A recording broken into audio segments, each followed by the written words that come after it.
नमस्कार, आप देख रहे हैं सत्य हिंदी का दोपहर 2 बजे का बुलेटिन और मैं हूं आपके साथ कृति सिंह। ये बुलेटिन आप हमारे ऐप पर भी देख सकते हैं।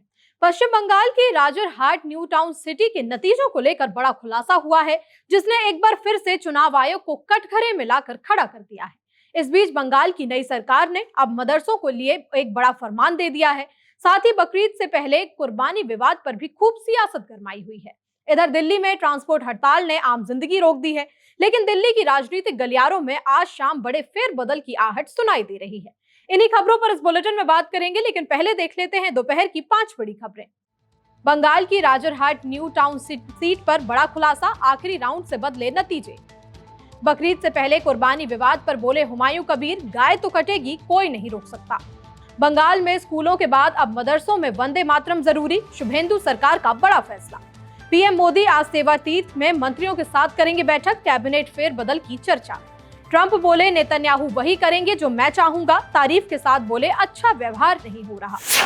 पश्चिम बंगाल की राजरहाट न्यू टाउन सीट के चुनाव नतीजों को लेकर बड़ा विवाद सामने आया है। स्क्रॉल की रिपोर्ट के मुताबिक मतगणना के दौरान टीएमसी उम्मीदवार शुरुआत में बढ़त बनाए हुए थे, लेकिन अंतिम राउंड की गिनती के बाद बीजेपी ने 316 वोटों के अंतर से जीत दर्ज कर ली। विवाद की मुख्य वजह उत्तर कोलकाता के मुसलमान पाड़ा इलाके के बूथ 164 और 165 हैं। दोनों बूथ एक ही स्कूल में थे और मतदाताओं की सामाजिक धार्मिक प्रोफाइल भी लगभग समान थी। इसके बावजूद नतीजों में बड़ा अंतर देखने के लिए मिला। बूथ 164 की काउंटिंग तय राउंड में नहीं हुई और उसे आखिरी में अलग से जोड़ा गया। आंकड़ों के अनुसार बूथ 164 में 656 वोट पड़े, जिनमें बीजेपी को 637 वोट मिले और टीएमसी को केवल 5 वोट मिले। वहीं पास के बूथ 165 में बीजेपी को सिर्फ 32 वोट मिले। इसी के एक राउंड की गिनती ने पूरा चुनाव परिणाम बदल कर रख दिया। अब चुनाव आयोग की भूमिका और काउंटिंग प्रक्रिया पर सवाल उठ रहे हैं। तृणमूल कांग्रेस नेता सागरिका घोष ने राजरहाट न्यू टाउन सीट के चुनाव नतीजों को लेकर सवाल उठाया है।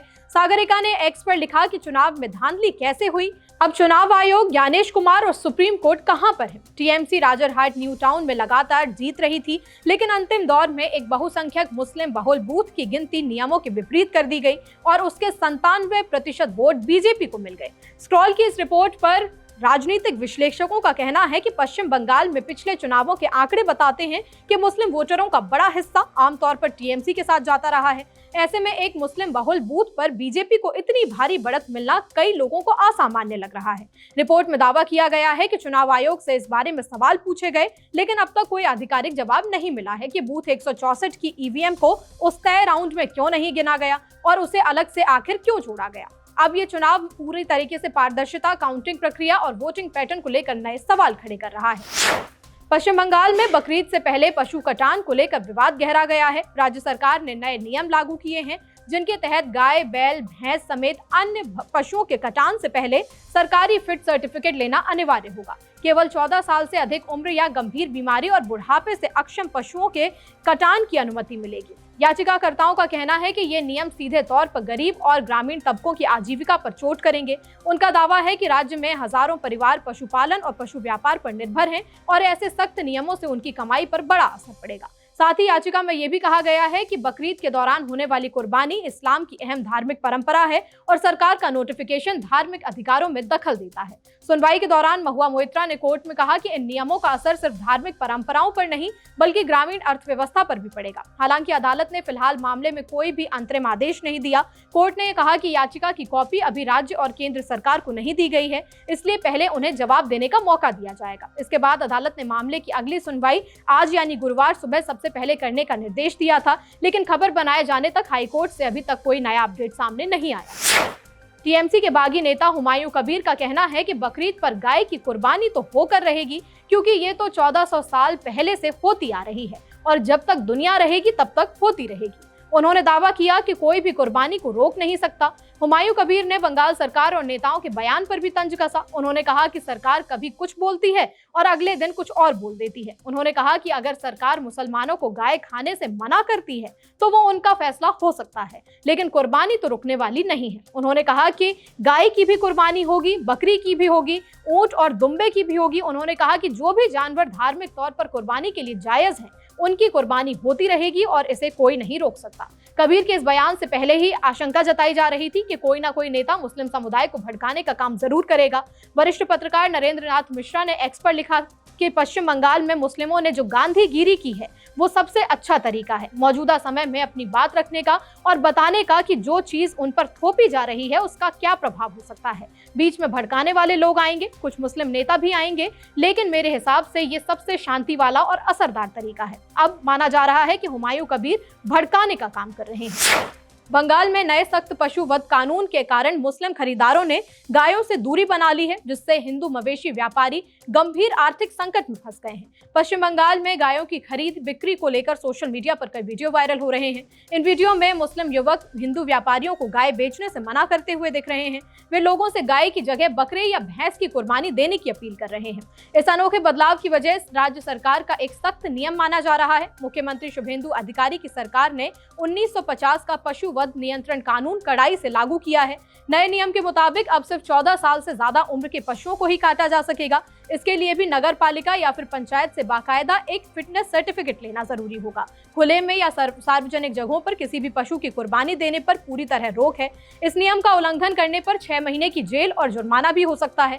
इस नए नियम से बंगाल के पारंपरिक मवेशी बाजारों में पूरी तरह सन्नाटा पसर गया है। सबसे ज्यादा मार हिंदू पशुपालकों, खासकर डेयरी व्यवसाय से जुड़े घोष समुदाय पर पड़ी है। ईद के मौके पर जहां करोड़ों का व्यापार होता था, वहां अब खरीदार गायब हो गए हैं। गायों के ना बिकने से किसान लाखों रुपए के कर्ज के नीचे दब गए हैं। बूढ़े हो चुके मवेशियों को पालने का खर्च उठाना अब उनके लिए नामुमकिन होता जा रहा है। बुलेटिन में आगे अभी और भी खबरें हैं। बंगाल में स्कूलों के बाद अब मदरसों में वंदे मातरम जरूरी। पीएम मोदी आज सेवा तीर्थ में मंत्रियों के साथ करेंगे बैठक। दिल्ली एनसीआर में आज से 3 दिन का चक्का जाम शुरू। ट्रंप बोले नेतन्याहू वही करेंगे जो मैं कहूंगा। पश्चिम बंगाल की नई शुभेंदु अधिकारी सरकार ने स्कूलों के बाद अब राज्य के सभी मदरसों में भी सुबह की प्रार्थना के दौरान वंदे मातरम गाना अनिवार्य कर दिया है। ये आदेश सरकारी सहायता प्राप्त और गैर सहायता प्राप्त सभी मान्यता प्राप्त मदरसों पर लागू होगा। अल्पसंख्यक मामलों के विभाग ने इस आदेश को तुरंत प्रभाव से लागू करने का निर्देश दिया। इससे ठीक 1 हफ्ते पहले मुख्यमंत्री शुभेंदु अधिकारी ने राज्य के सभी स्कूलों के लिए यही नियम बनाया था। इस फैसले के तहत अब सरकारी और स्कूली कार्यक्रमों में राष्ट्रगीत के सभी 6 अंतरे गाए जाएंगे। प्रधानमंत्री नरेंद्र मोदी आज दिल्ली के नए पीएमओ सेवा तीर्थ में मंत्रिपरिषद की एक बड़ी बैठक करने वाले हैं। ये बैठक आज शाम 5 बजे होगी, जिसमें सरकार के सभी मंत्री और राज्य मंत्री शामिल होंगे। इस साल मंत्रियों की ये पहली बड़ी बैठक है, जिसके बाद कैबिनेट में फेरबदल की चर्चाएं तेज हो गई हैं। बैठक में सभी मंत्रालयों के पुराने कामकाज और उनके नतीजों की बारीकी से समीक्षा की जाएगी। इसके साथ ही बैठक में मिडिल ईस्ट के संकट और ईरान युद्ध पर भी बड़ी चर्चा होने की उम्मीद है। इस युद्ध की वजह से भारत के व्यापार और तेल की कीमतों पर पड़ने वाले असर को देखा जाएगा।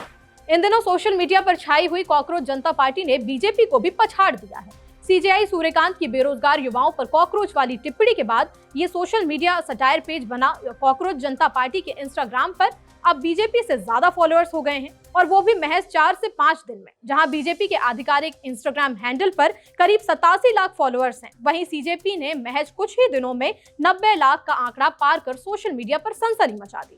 सबसे हैरान करने वाली बात तो ये है कि बीजेपी ने सालों की मेहनत और 18,000 से ज्यादा पोस्ट के जरिए अपना डिजिटल नेटवर्क तैयार किया, जबकि कॉकरोच जनता पार्टी ने सिर्फ 55 पोस्ट डालकर ही करोड़ों लोगों का ध्यान अपनी तरफ खींच लिया। इस पेज के फाउंडर प्रेसिडेंट अभिजीत दीपके का कहना है कि ये किसी राजनीतिक दल का प्रायोजित अभियान नहीं है, बल्कि देश के युवाओं की सालों पुरानी नाराजगी और निराशा का विस्फोट है। दिल्ली और उसके आसपास के शहरों में आज से 3 दिनों की बड़ी हड़ताल शुरू हो गई है। ये हड़ताल आज 21 मई से शुरू होकर 23 मई तक लगातार चलने वाली है। इस चक्का जाम के कारण दिल्ली एनसीआर में कैब, ऑटो और ट्रकों के पहिए थम गए हैं। All India motor transport Congress के बैनर तले 68 से ज्यादा यूनियन इसमें शामिल है। हड़ताल की वजह से आज सुबह से ही आम मुसाफिरों को दिक्कतों का सामना करना पड़ रहा है। ड्राइवरों का कहना है कि लगातार बढ़ती महंगाई ने उनका जीना पूरी तरह से मुहाल कर दिया है। सीएनजी और पेट्रोल डीजल के दाम तो रोज बढ़ रहे हैं, लेकिन उनका किराया नहीं बढ़ा। यूनियन के मुताबिक पिछले 15 सालों से टैक्सी के किरायों में कोई बढ़ोतरी नहीं की गई है। इस वजह से ड्राइवरों के सामने अब अपने परिवार को पालने का बड़ा संकट खड़ा हो गया है। परेशान ड्राइवरों का कहना है कि वो दिन रात मेहनत करने के बाद भी भूखे मरने की कगार पर हैं। अमेरिकी राष्ट्रपति डोनाल्ड ट्रंप ने इस्राएल के प्रधानमंत्री बेंजामिन नेतन्याहू को लेकर बड़ा दावा किया। ट्रंप ने कहा कि नेतन्याहू वही करेंगे जो मैं चाहूंगा। दरअसल मीडिया ने ट्रंप से सवाल किया था कि उनकी नेतन्याहू से ईरान पर संभावित हमले और आगे की रणनीति को लेकर क्या बातचीत हुई। इसी सवाल के जवाब में ट्रंप ने बेहद आत्मविश्वास भरे अंदाज में कहा कि वो तो वही करेंगे जो मैं चाहूंगा, वो बहुत अच्छे इंसान हैं। ट्रंप ने नेतन्याहू की तारीफ करते हुए ये भी कहा कि इसराइल में उनके साथ सही व्यवहार नहीं हो रहा है। ट्रंप ने दावा किया कि इसराइल में उनकी लोकप्रियता 99% है। ट्रंप ने मजाकिया अंदाज में कहा, लेकिन राजनीतिक अंदाज भी था, और कहा कि मैं चाहूं तो इसराइल में प्रधानमंत्री पद का चुनाव भी लड़ सकता हूं। फिलहाल 2 बजे के बुलेटिन में इतना ही। दुनिया भर की हर खबर का अपडेट लेकर शाम 6 बजे हम फिर से हाजिर होंगे। तब तक के लिए नमस्कार।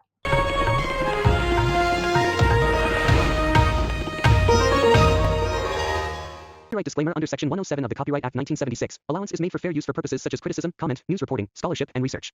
Fair use is a use permitted by copyright statute that might otherwise be infringing.